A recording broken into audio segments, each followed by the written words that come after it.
사랑과 내가 충만하신 하나님 아버지, 오늘도 이 자리에 함께 하시고 또 은혜 가운데 우리를 깨워주심을 믿고 감사드립니다. 이 자리 주님만 바라보는 시간 되게 하시고 하나님의 자녀로 삶을 살아가기를 결단하는 시간 되도록 인도하여 주시옵소서. 예배 모든 시간 가운데 함께 하실 것을 믿사오며 우리를 구원하신 예수 그리스도의 이름으로 기도하옵나이다. 아멘. 찬송가 320장 함께 찬양하시겠습니다. 새 찬송가 320장, 통일 찬송가는 350장, 나의 죄를 정케하사 함께 찬양드립니다. 나의 죄를 정케하사 주의 일꾼 삼으신 구세주의 넓은 사랑 항상 찬송합니다. 나를 일꾼 삼으신 주 크신 능력 주시고 언제든지 주 뜻대로 사용하여 주소서. 내게 부어 주시려고 은혜 예비하신 주의 은혜 채워주사 능력 있게 하소서. 나를 일꾼 삼으신 주 크신 능력 주시고 언제든지 주 뜻대로 사용하여 주소서. 죄의 심을 풀어주심 주의 능력 크도다. 나를 피로 사신 예수 내 맘속에 오소서. 나를 일꾼 삼으신 주 크신 능력 주시고 언제든지 주 뜻대로 사용하여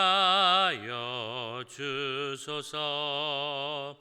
주여 내게 성령으로 충만하게 채우사 생명수가 강물처럼 흐르게 하옵소서. 나를 일꾼 삼으신 주 크신 능력 주시고 언제든지 주 뜻대로 사용하여 주소서. 아멘.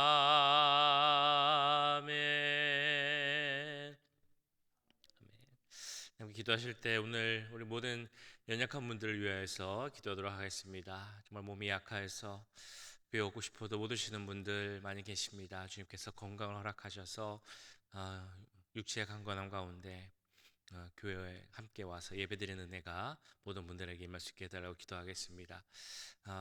영적으로 연약한 분들, 또 마음에 아픔이 있는 분들 위해서 기도합니다.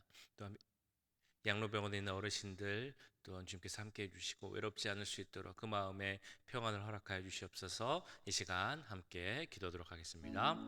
사랑의 주님, 우리 교회 모든 연약한 분들을 위해서 기도합니다. 정말 주님 건강한 모습으로 두 발로 걸어서 주님의 전에 나와서 이렇게 예배하기로 하는 분들이 많이 있는데 정말 그러지 못하는 분들이 있습니다. 마음은 정말 원하지만 마음이 육체의 약함으로 인하여서 참 걷지 못하고 외출을 못하고 교회 못 오시는 분들이 있습니다. 그 두 발에 힘을 불어넣어 주시옵소서.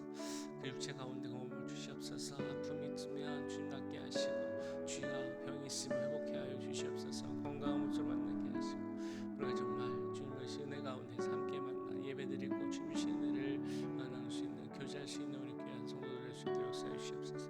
마음의 병으로 연약함으로 인해서 정말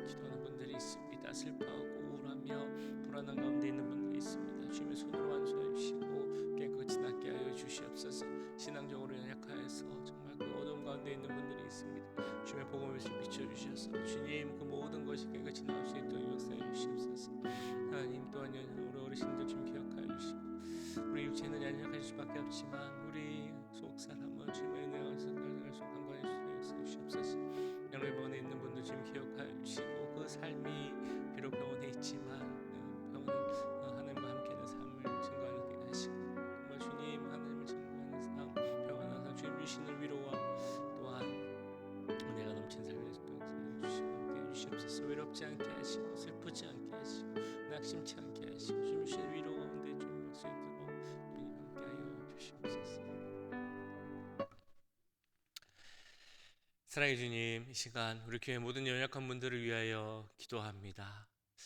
정말 하나님을 사랑하고 함께 모여 교회에서 예배하기 원하지만 몸이 연약하고 정말 걷지 못하여 교회 오지 못하는 분들이 있습니다. 그분들의 마음을 주님 받아주시고 육체의 건강함을 회복을 허락하여 주셔서 우리가 정말 하나님 전에 함께 모여서 주님을 찬양하고 기쁨 가운데 교제할 수 있는 귀한 은혜가 모든 분들에게 임할 수 있도록 역사하여 주시옵소서. 마음에 병이 있는 분들을 주님 기억하여 주시고 그 마음속에 있는 모든 우울과 불안과 슬픔들 사라질 수 있도록 주님 은혜를 더하여 주시옵소서. 특별히 어르신들에게도 함께 해주셔서 우리의 겉사람은 늙어질 수밖에 없지만 우리의 속 모습은 날에 갈수록 강건해지고 하나님 앞에 바로 설 수 있는 귀한 믿음의 모습을 가질 수 있도록 인도하여 주시옵소서.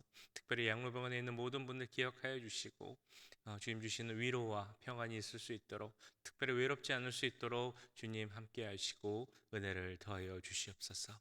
모든 분들에게 은혜를 함께 더하시고 축복하실 것을 믿사오며 우리를 구원하신 예수 그리스도의 이름으로 기도하옵나이다. 아멘. 이 시간 함께 보실 하나님의 말씀은 창세기 31장 36절에서 42절까지의 말씀입니다. 창세기 31장 36절부터 42절까지의 말씀 한 절씩 교독하시고 마지막 절은 함께 읽겠습니다. 야곱이 노하여 라반을 책망할세. 야곱이 라반에게 대답하여 이르되 내 허물이 무엇이니까 무슨 죄가 있기에 외삼촌께서 내 뒤를 급히 추격하나이까. 외삼촌께서 내 물건을 다 뒤져보셨으니 외삼촌의 집안 물건 중에서 무엇을 찾아내었나이까. 여기 내 형제와 외삼촌의 형제 앞에 그것을 두고 우리 둘 사이에 판단하게 하소서. 내가 20년을 외삼촌과 함께 하였거니와 외삼촌의 암양들이나 암염소들이 낙태하지 아니하였고 또 외삼촌의 양떼의 숫양을 내가 먹지 아니하였으며 물려 찢긴 것은 내가 외삼촌에게로 가져가지 아니하고 낮에 도둑을 맞았든지 밤에 도둑을 맞았든지 외삼촌이 그것을 내 손에서 찾았으므로 내가 스스로 그것을 보충하였으며 내가 이와 같이 낮에는 더위와 밤에는 추위를 무릅쓰고 눈 붙일 겨를도 없이 지냈나이다. 내가 외삼촌의 집에 있는 이 20년 동안 외삼촌의 두 딸을 위하여 14년 외삼촌의 양떼를 위하여 6년을 외삼촌에게 봉사하였거니와 외삼촌께서 내 품삯을 10번이나 바꾸셨으며 우리 아버지의 하나님 아브라함의 하나님 곧 이삭이 경외하는 이가 나와 함께 계시지 아니하셨더라면 외삼촌께서 이제 나를 빈손으로 돌려보내셨으리이다마는 하나님이 내 고난과 내 손의 수고를 보시고 어젯밤에 외삼촌을 책망하셨나이다. 아멘. 네, 지금으로부터 한 7년 전쯤에 그 시애틀에 있는 한 미국 회사가 화재 중심에 선 적이 있었습니다. 그 화재는 이 사장, 그 회사의 사장님과 한 직원의 대화에서부터 시작을 했는데요. 이 사장이 직원에게 물어본 것이죠. 요새 어떻게 지냅니까? 별일 없이 잘 지내고 있습니까? 라고 이제 이렇게 물어봤는데 직원이 이렇게 대답을 한 것이었습니다. 사장님이 내가 가져가야 할 봉급도 다 가져가서 제가 잘 못 지내고 있습니다. 라고 말을 한 것이었죠. 이 말을 들은 사장이 이게 무슨 의미인가? 라고 이제 생각을 하고 살펴봤습니다. 그래서 사장이 뭐 봉급을 안 주거나 이런 건 아니었지만 그 봉급 차이가 이제 많이 나고 있었던 것이죠. 사장인 본인은 약 100만 달러 정도를 받고 있었는데 연봉으로 이 말을 했던 직원은 한 3만 5천 불 정도의 연봉을 받고 있었던 것입니다. 그래서 그것을 알게 된 사장이 이제 결단을 내리게 되죠. 좀 되도록 비슷하게 연봉을 받아야겠다라고 생각을 합니다. 그래서 자신의 연봉인 100만 불을 깎아서 10만 불로 대폭 낮추고 그 돈을 나눠서 다른 직원들이 최소한 7만 불 이상을 받을 수 있도록 모든 직원이 7만 불 이상을 받을 수 있도록 결정을 합니다. 그래서 그것이 많이 뉴스가 돼서 사람들이 그 회사가 어떻게 될 것인가라는 것을 관심을 갖고 지켜보게 되었죠. 그 회사의 그 결과, 이렇게 봉급 체계를 바꾼 결과가 어떻게 되었을까요? 나중에 몇 년 뒤에 다시 살펴보니까 직원들이 아주 만족하며 살았다는 겁니다. 경제적으로 일단 안정이 되니까 가정적으로 또 안정이 되고 뭐 집도 살 수 있고 자녀들도 많이 낳게 되고 그러다 보니까 회사에 더 충성하게 되고 그래서 회사가 성장을 많이 했다라는 것이죠. 물론 이 한 회사를 보고 그 회사가 했던 모든 것이 다 좋은 판단, 옳은 판단이었다라고 할 수는 없겠지만 이 회사의 모습을 보고 또한 기독교적으로 우리가 그 모습들을 어떻게 봐야 하는가라는 논의가 많이 되었던 것도 사실입니다. 우리가 살아갈 때 꼭 필요한 것이 있죠. 먹고 사는 문제, 경제적인 삶입니다. 우리 기독교인들이 어떤 경제적인 관점을 갖고 살아가야 하는가? 이것은 너무나 중요한 문제임은 틀림없는 것입니다. 우리는 누구나 평화로운 삶, 그리고 화평한 삶에 대한 관심이 있습니다. 그렇게 살기를 원하죠. 그러나 우리가 또한 잘 알고 있는 것은 우리 삶에 갈등이 없을 수는 없다라는 것입니다. 근데 갈등의 원인이 무엇인가라고 생각을 해보면 그 이유 중에 가장 큰 것이 아마 이 경제적 문제, 물질의 문제일 것입니다. 그러니까 이 경제적 문제에 대한 우리가 관점을 잘 가지면 갈등을 또 풀 수 있는 중요한 키가 된다는 것이죠. 오늘과 내일 말씀을 통해 살펴볼 내용 중에 이 경제적인 부분, 화평의 삶과 경제적인 부분, 특별히 야곱과 라반의 관계에 있어서 이 문제를 한번 같이 살펴보도록 하겠습니다. 라반과 야곱은 큰 갈등이 있었죠. 그 이유 중에 가장 큰 것은 아마도 경제적인 이유였을 것입니다. 우리가 계속 보았던 것처럼 라반은 야곱을 통해서 최대한 이익을 얻으려고 하고 있습니다. 어제 말씀에 나왔습니다만 야곱은 이제 고향으로 돌아갈 때가 되었다라고 생각을 해서 자신의 가족들 그리고 모든 소유를 이끌고 이제 고향으로 돌아갑니다. 그래서 라반은 그것을 보고 도망간다라고 생각을 했죠. 자신의 소유를 갖고 또 드라빔을 갖고 도망을 간다라고 생각을 해서 자기 무리들을 이끌고 쫓아와서 결국 만나게 됩니다. 그 앞에서 야곱은 계속적으로 이렇게 이야기를 합니다. 나는 당신 앞에서 솔직히 행했습니다. 정직하게 행했습니다. 삼촌을 속이지도 않았고 또한 밤이나 낮 할 것 없이 신실하고 성실하게 일했습니다. 라는 것이 바로 야곱의 말이었습니다. 38절부터 40절까지의 말씀이죠. 내가 이 20년을 외삼촌과 함께 하였거니와 외삼촌의 암양들이나 암염소들이 낙태하지 아니하였고 또 외삼촌의 양떼의 수장을 내가 먹지 아니하였으며 물려 찢긴 것은 내가 외삼촌에게로 가져가지 아니하고 낮에 도둑을 맞았든지 밤에 도둑을 맞았든지 외삼촌이 그것을 내 손에서 찾았으므로 내가 스스로 그것을 보충하였으며 내가 이와 같이 낮에는 더위와 밤에는 추위를 무릅쓰고 눈 붙일 겨를도 없이 지냈나이다. 야곱은 자신의 성실함을 이렇게 강조합니다. 나는 수장을 먹지 않았습니다. 이 말을 하는 것이 어떻게 보면 조금 낯설 수도 있는데요. 그 당시 숫양이라는 것이 암양에 비해서 가치가 많이 떨어진 그런 동물이었습니다. 그렇기 때문에 이 목동들이 주인 몰래 수장을 먹는 경우가 있었고 주인이 그것을 알게 되어도 그것에 대해서 따로 뭐라고 이야기는 하지 않았다고 합니다. 근데 야곱은 스스로 말하기를 나는 다른 사람들이 다 하는 수장을 먹는 일도 하지 않았습니다 라고 이야기를 하고 있는 것이죠. 두 번째 또 강조하는 것이 짐승이 와서 이 양을 잡아먹었으면 그것도 보상했습니다 라고 이야기를 하고 있는 것입니다. 그 당시 풍습에는 짐승에게 빼앗긴 것은 목동이 보상할 필요가 없다라고 했는데 그럼에도 자신은 그런 부분에 있어서도 보상을 했다라고 이야기를 하고 있는 것이죠. 마지막으로 도둑 맞는 것에 대해서도 마찬가지입니다. 낮에 도둑을 맞았든지 밤에 도둑을 맞았든지 목동에게는 그것을 보상할 의무가 없었습니다. 그런데 라반이 그것을 원하기도 했거니와 야곱 스스로 다 내가 책임지고 보상하였다라고 이야기를 하고 있는 것이죠. 일반적인 그 당시의 법이나 상식을 뛰어넘는 그런 성실함 가운데 내가 일을 했다라고 강조하고 있는 것입니다. 계속 야곱의 모습을 우리가 보고 있죠. 성실하고 신실한 모습. 이것이 바로 우리가 갖춰야 할 모습이다라고 우리가 말씀을 드렸습니다. 사람 앞에서, 특별히 하나님 앞에서 내가 정직합니다. 내가 나에게 맡겨진 일을 다 하였습니다. 라고 말할 수 있는 것이 너무나 중요한 것임을 다시 한번 깨닫게 됩니다. 자, 그런데 이런 야곱과 이렇게 성실하게 일한 야곱과 라반 사이의 문제점이 무엇이었습니까? 그 일의 노동에 대한 적절한 보상을 받지 못했다는 것이죠. 41절 말씀입니다.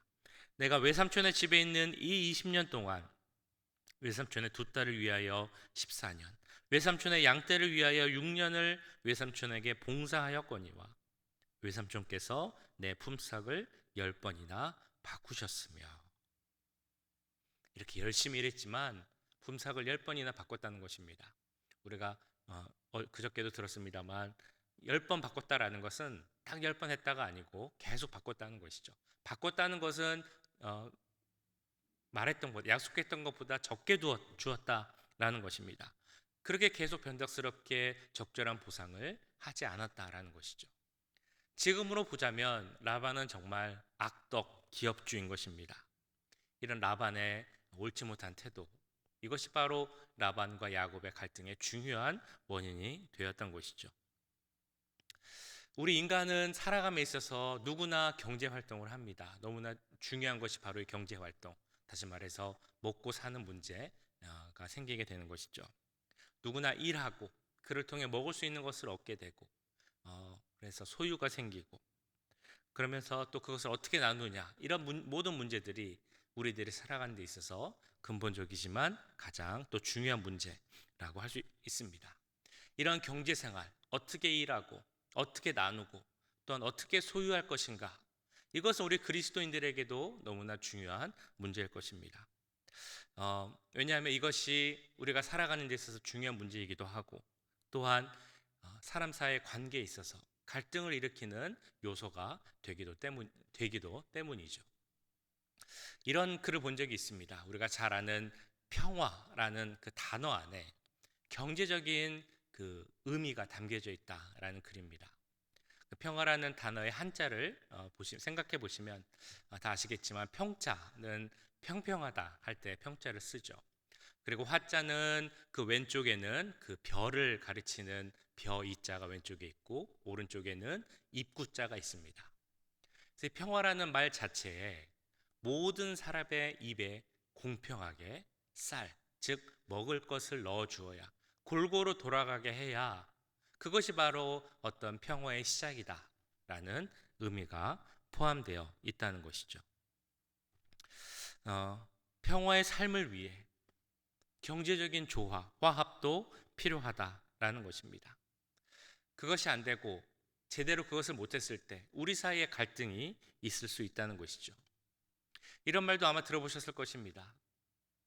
우리의 돈주머니가 거듭나야 그 사람이 진정 거듭난 것이다 라는 그런 말입니다.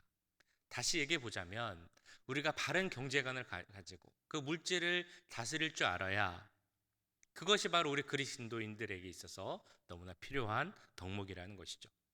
바른 경제관의 시작은 무엇일까요? 무엇보다 내가 갖고 있는 모든 소유는 하나님께서 주신 것이다 라는 그 믿음의 고백이 바로 우리의 바른 경제적 관점의 시작일 것입니다. 그래야 내가 있는 모든 것이 하나님께로부터 온 것이다 라는 고백이 있어야 이것이 하나님께 다시 드릴 수 있는 믿음이 생길 수 있기 때문이죠. 뿐만 아니라 이것이 내 것이 아니기 때문에 어려운 사람들을 돕고 구제할 수 있는 일에도 쓸 수 있는 것입니다. 뿐만 아니라 내가 일하고 그래서 그에 대한 보상을 얻고 그것을 나눌 때도 이것이 하나님께서부터 온 것이다라는 믿음이 있는 자는 하나님의 원칙에 따라서 바르게 나눌 수 있게 되는 것이죠. 사회적으로, 관계적으로 하나님의 정의에 맞춰서 세상의 기준보다 더 높은 기준으로 나누고 분배할 수 있게 되는 것입니다. 그래서 그런 모든 모습을 통해서 갈등을 일으키지 않고 화평을 만들어갈 수 있는 자가 되는 것이죠. 하나님은 화평한 자가 되라라고 우리에게 말씀하십니다. 우리는 화평을 만드는 자가 되기 원합니다. 근데 그 말의 의미에는 우리에게 주어진 물질을 하나님의 원칙에 따라 사용할 수 있어야 한다라는 의미가 있다는 것을 함께 기억하길 원합니다. 오늘 말씀 가운데 나오는 그 라반, 자신의 소유를 정의롭게 나누지 못했던 라반, 그리고 그렇지만 그럼에도 불구하고 하나님 보시기에 성실하고 신실하게 일했던 그 야곱의 사이를 하나님께서 개입하셔서 이제 화평의 관계를 만들 수 있게 하시죠. 우리가 보았던 것처럼 3절에서 하나님은 야곱에게 나타나셔서 이제는 고향 아버지 이삭에게로 돌아가라 하고 말씀하십니다. 그리고 어제 보셨던 것처럼 그 야곱을 쫓는 라반에게 또한 나타나셔서 말씀하십니다. 너는 야곱에게 가서 선악간에 바라지 말라라고 말씀을 하시죠. 그리고 모든 것이 화평 가운데 마무리되면서 야곱이 많은 소유를 갖고 돌아갈 수 있도록 그렇게 일하십니다. 42절에서 이렇게 마무리되고 있죠.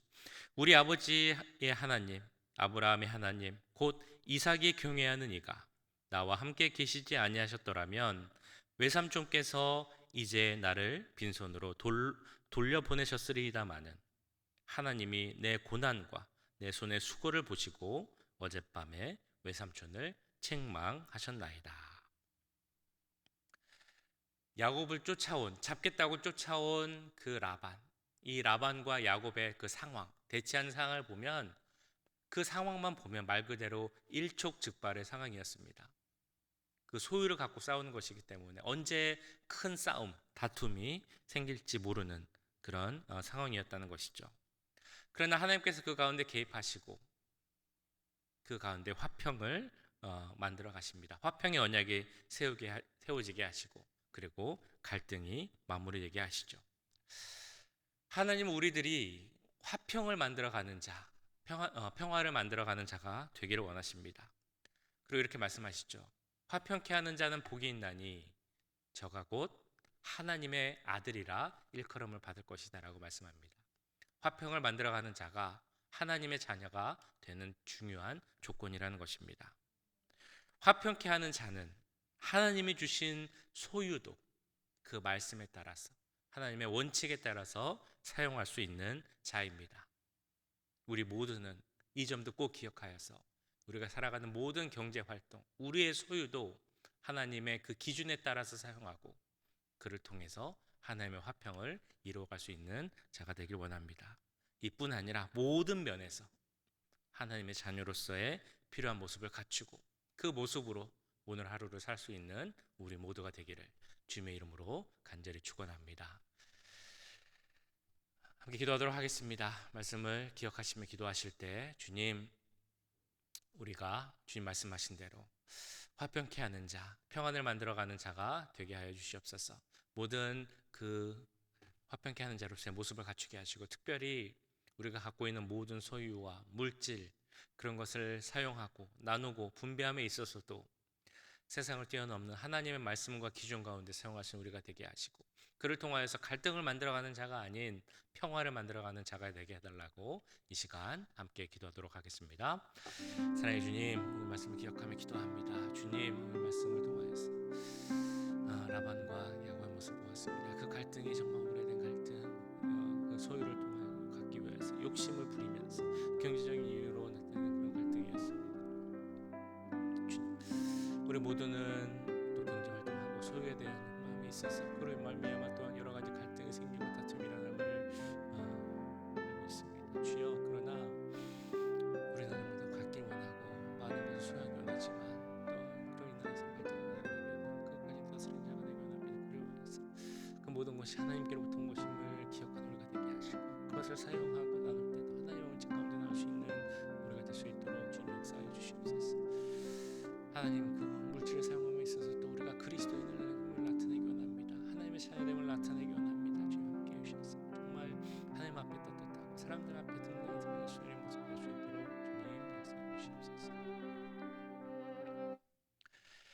사랑의 주님, 오늘 말씀 가운데 하나님의 자녀로서 화평케 하는 삶을 살아가는 그 말씀을 들었습니다. 우리가 화평케 하는 자가 되기 위해서 또한 우리가 갖고 있는 하나님의 허락하신 그 귀한 물질과 소유도 하나님의 말씀과 그 원칙에 따라 사용해야 함을 잊지 않는 우리 모두가 될 수 있도록 인도하여 주시옵소서.